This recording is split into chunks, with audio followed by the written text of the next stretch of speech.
I'd like to welcome you to the presentation today on the Flight Risk Assessment Tool, presented by Ed Ratzlaff, President of Aerofoil Consulting Incorporated. This session will introduce you to newly designed CBAA FRAT, which is available to members through the CBAA RMS. It's my pleasure to introduce Ed Ratzlaff, founder and president of Aerofoil Consulting Inc. of Winnipeg, Manitoba, who is part of the CBAA, has been for several years. By trade, Ed is a commercial pilot, an aircraft maintenance engineer. A decade of experience in aviation management has given Ed hands-on expertise needed to thoroughly understand the world of quality, risk, and safety management in aviation. In addition to his technical qualification, Ed holds degrees in education and art. He is a technical writer who specializes in aviation manuals, audits, and related services for corporate aviation departments.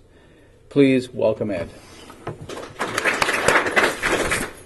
Thank you very much. It's a pleasure to be here this afternoon. Thank you very much, Dr. Mollicone. That was an excellent presentation. With me here today also is Charles Guerin. Charles and we work together on developing this flight risk assessment tool. Charles is the brains behind all the algorithms and all the technical stuff in the background, and I developed the weighting and and basically told Charles and his group I needed to turn red here, yellow there, and so on. So that's kind of how we work together, and then he says, okay, we'll make it happen, Ed. Just as a caveat, the tool is still in the final development stages, so what you see on the CBAA RMS now is there's still a few little things that we're continuing to tweak, and a number of the members have participated in the process. There were several of the CBAA members who have continuously provided input. We don't like this, we like that, we'd like to see this in addition, and so on. So this is very much a collaborative effort. There's many thanks to a number of the members, Charles, CBAA, of course. It's been a pleasure to develop. What is it? It's a pre-flight tool to quickly and easily assess flights against common risks and hazards. Many of you have seen these before. A number of you and different people from the membership have pointed out, oh, I've seen this here. So we look at it and what we like, and we learn from all the different things, and we put together our own thing. What it is it collects your email address, flight information. Then there are, in this case, we have 6 groupings. Each one of these is expandable and has individual risks, and we're going to go through those, and you will see down the road how that works. At the bottom, you get a total score. You get to send it, and you get to reset it. There's a reset button there that you can use to reset the entire form. It's mobile-friendly, compatible with the following platforms, so we were very intentional to speak to a broad audience. Maybe the one thing I should also put in, because it is a broad tool, it will be too broad for some and too narrow for others. That's just the nature of it, but we do hope that we have captured a good segment of the core population within the CBAA membership. Our results are instantly displayed and visible to the pilot, so it's not something you have to wait 30 minutes or whatever. As you click it, it changes, you see it right then and there. It's easy to identify green, yellow, and red flagging of potential high-risk situations, so very bum. Those are the standard colors that everybody knows from a traffic light.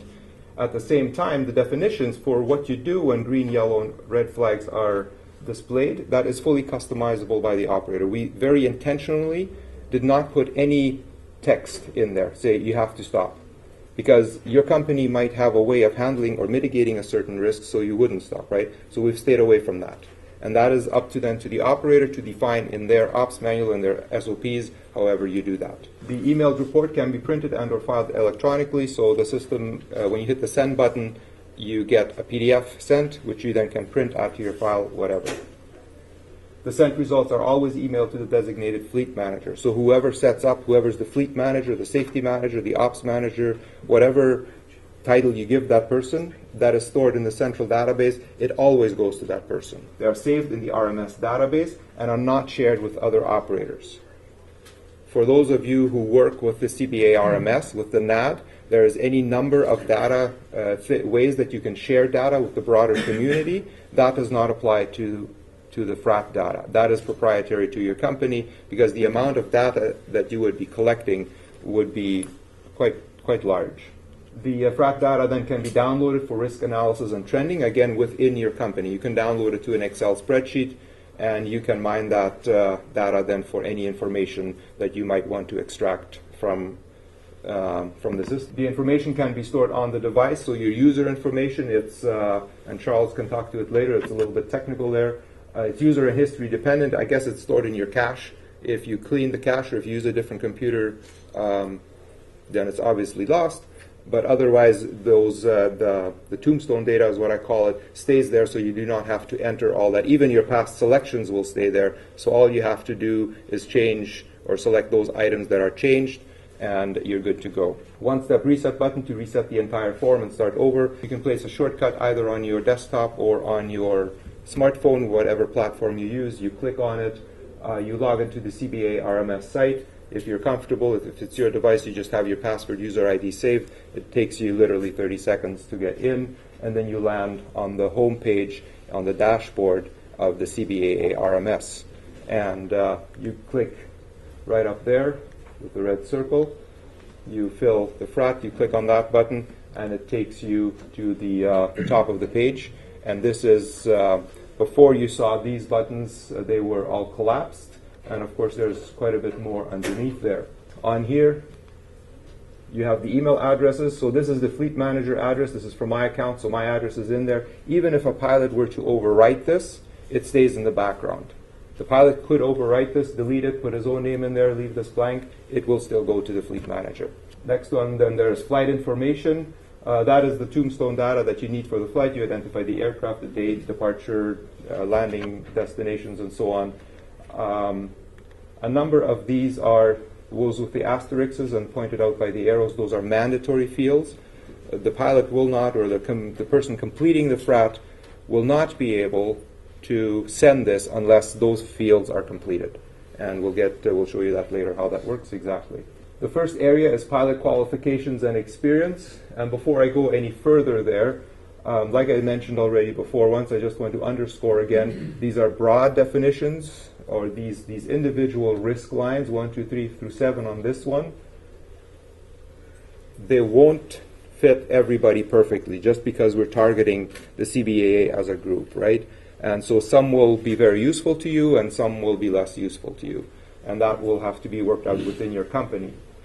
Where there is the overlap to the past presentation, there is very intentionally 3 items that deal specifically with fatigue. It's nowhere near as sophisticated because that's not the purpose of the tool, but you can capture key items that generally relate to fatigue, and they will factor into the system. So all the pilot or the person completing this FRAT does is you just check these off, and as you check these off, this will change depending on how these individual items are weighted. In this case, we have experience on type, recency, and then the fatigue. That's what's captured on this particular slide. Each one of these sections, these areas, and as I mentioned before, there are 6 of them. Each one of them is weighted differently because we don't want the same score. Like one size does not fit all here. So it matters how they're set up. For your purposes as a user, if you're the end user, it will matter very little what they are. But it is helpful for those of you who manage a fleet to maybe better understand how this works, what you can do with it, and how to set up your own internal procedures, how you want to use that. So in this case, it's green 0 to 5, yellow 6 to 15, red 16 plus. So anytime that number goes to 16 and higher, it turns red. Anywhere between 6 and 15, it'll be yellow. The departure environment, again, we have a series of individual risks that are generally considered to be risk factors that need to be considered in the world of aviation. In this case, I selected the top 2, and it gives me a yellow for this particular area. The scoring works 0 to 4, 5 to 11, and 12 plus gives you a red.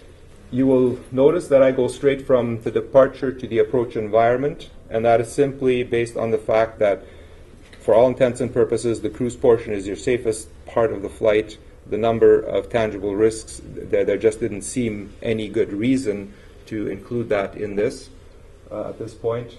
You see we have a number of, this is one of the most extensive ones. And so what kind of approaches, uncontrolled mountainous areas, and so on. I've selected these 4 here, no published approaches, mountainous airport, ceiling or visibility are an issue, less than 500 feet AGL or less than 2 statute miles. So it could be either or. And in this case, that gives us a red because our scoring works 0 to 5 is green, yellow is 6 to 10, and 11 plus gives you a red. Landing environment is next. So it's separate from the approach. Approach, we're talking approach environment. Landing, we're talking runway, the landing part. Here I've selected 2. In this case, gives me a green. Now we're looking at human factors, a section on human factors.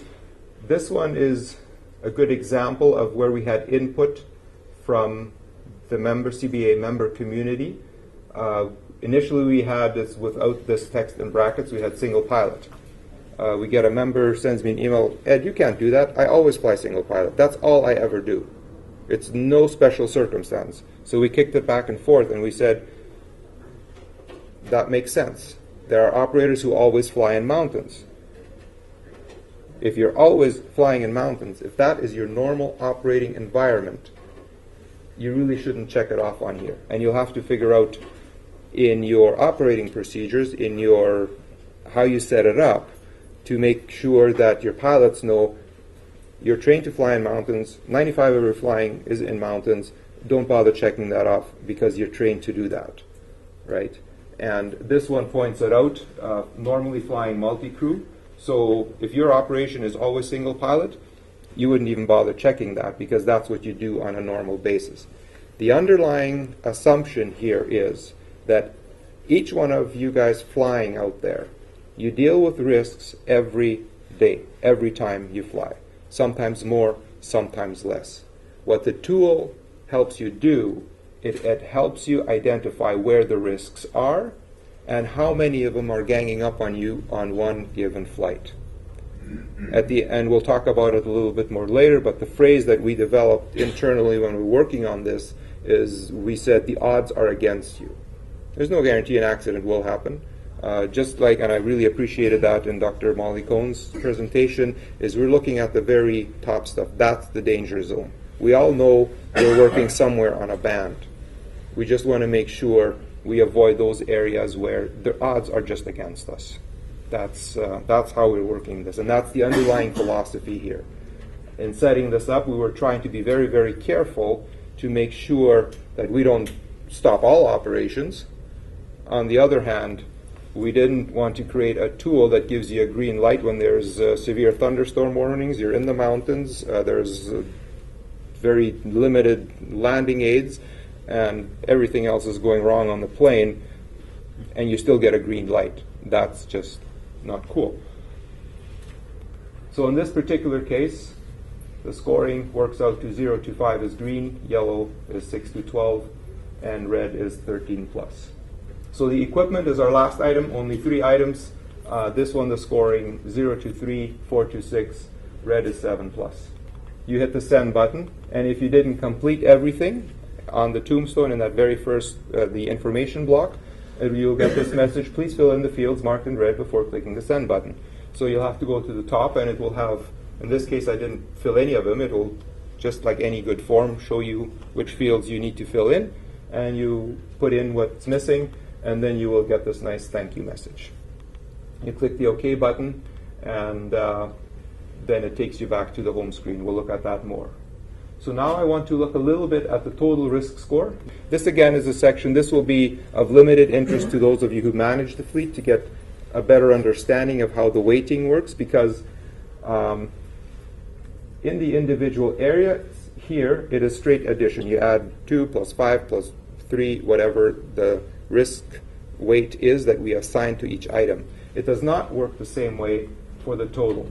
There are some algorithms in the background because the information works differently, and we'll get through that. There are 2 kinds of groupings here. The first one is the phase of flight or temporary risks, and that's these 3, the departure environment, approach environment, landing, or runway. You can think of it as these are serial events. They do not happen at the same time, just because it's part of the progression of the flight. The other 3, those are continuous risks. they will affect your entire flight. Now granted, again, we're cutting off some corners here. It will vary a little bit depending on what it is and so on. But generally speaking, if you have little experience on type, it will affect your entire 3 hours of flight or however long your flight is. The same goes for human factors, and the same goes for equipment. If you're not used to, there will be parts, for example, the single pilot thing, some phases of the flight it will be more critical, but it will affect you throughout the entire, and it will add to your overall workload and stress. And that's the underlying assumption here. And that is why this does not, it's not a straight addition of 5 plus 6 plus 12 plus whatever. Just a little bit, just to try and capture this, if there are no yellow or red areas, the total stays green. Overall total stays green. If there's any one area that is yellow or red, it goes to yellow. And as long as there's any one yellow or any one red, it stays at yellow. It never goes back to green. If there's only one red yellow and one other concurrent yellow, and concurrent is the key word here, meaning that they happen at the same time in your flight, like they affect you at the same time, the total will stay yellow. Any 3 concurrent yellow and the total turns red. So if you have 3 areas that come up that will be at any given stage of flight, all 3 in effect, it will turn to red. If any 2 are red, the total is red. So how does that play out? If all are green, it's green. Very simple. If you have 1 yellow on top, your total will be yellow. If you have 1 red, total still stays yellow. It does not go. The assumption here is that anytime you have only one area, you should be able to mitigate that. You mitigate that to an acceptable level, the rest is green, go fly. Pilot qualifications and experience, plus any one of these. I want you to take a quick second, look at it, and try and anticipate in your own mind, we're not going to do this publicly, what do you think it's going to show up? We have 4 yellow. If you said yellow, you're right. Why is this still yellow? Because there's only 2 yellow at any given phase of flight. The pilot qualifications, they are continuous, but departure is only for a period. Approach is only for a period. Landing is only for a period of time. So at any given time, you only have 2 yellows at the same time. This is the same situation. All we've done here now is we've traded one continuous area for a different continuous area. So at this point, everybody should assume that the total is yellow. Now we've traded the human factors continuous area for the continuous equipment issue, and that also gives you a yellow. Now we have a red and 3 yellows, and it's yellow. Because the assumption is A, you will only ever have 2, or we know this is telling us that we have 1 continuous condition and 3 serial conditions or temporary conditions. So at any given time, we only have 2. We will mitigate this back down to a yellow, and we can go flying. Same idea here. We've just traded them around a little bit. It's the same idea. We have the pilot qualifications that are continuous. We have human factors that are continuous, and we have a difficult departure environment. We now have 3 that are concurrent at the same time. And so when we're looking through the different situations, now things are starting to gang up on you. The odds are starting to be against you. And you'll have to figure out in your company exactly what you do. And that might be you have to mitigate something, or you have to talk to the chief pilot, or you have to get a second pilot, or however you handle that. We're not telling you you should stop flying. That's not what the CBAA tells you. That is for you to interpret based on the individual risks that this is based on. Same idea here. We've just traded the departure environment for the approach environment. Again, we have 2 continuous. We have 2 continuous pilot qualifications and human factors. Approaches for 1 period of the flight. It's the most critical stage of the flight, and we need to pay attention to that. And that's why that's red. Again, we've just traded them around a little bit. Same idea. It's red. Same with this one. Again, in this case, we have 3 continuous, so that's certainly going to be red because all 3 conditions affect you the full duration of the flight. Again, just a different mix. Now we have 2 continuous conditions plus 1 temporary. So for the departure environment, you will have 3 areas that are pushing the limit. We're saying you might want to think about this. The odds are starting to stack up here against you. Same idea here. And all these slides are more or less along these lines. So here, let's finish these scenarios. So these are all the similar idea. 3 concurrent yellows gives you a red, and then obviously 2 red. That will certainly give you a red here. In the those of you who are familiar with the sample OM, that the ops manual that the CBAA makes available to you, we put a very basic building block in there that you can start out with. This is what you will need to modify in your ops manual to address precisely some of those concerns that Razmir brought up, and so that you can manage it. Require your pilots to do this, so this is a company directive. If you have a couple of pilots, they're supposed to do it. It's not negotiable. The areas are green. Go with caution. And again, intentionally, we kept it high level. We didn't want to get too much into your operation because you run your operation and you manage your risks. Red is no-go. You need to mitigate stuff. This is very important. It's for guidance only. And the final go, no-go decision remains with the PIC. And it's never a substitute for common sense and good pilot decision making. This points you in the right direction. Hopefully it will do that. That's the idea of the tool. If you go back to your landing page on your CBAA dashboard, there's the FRAT reports. You click on that button, it goes, and here it shows you all the reports that you filed. If you click on this Excel icon, then it downloads all your data to an Excel spreadsheet. That's where you can mine the data. Ed, thank you very much. A round of applause for you. Thank you.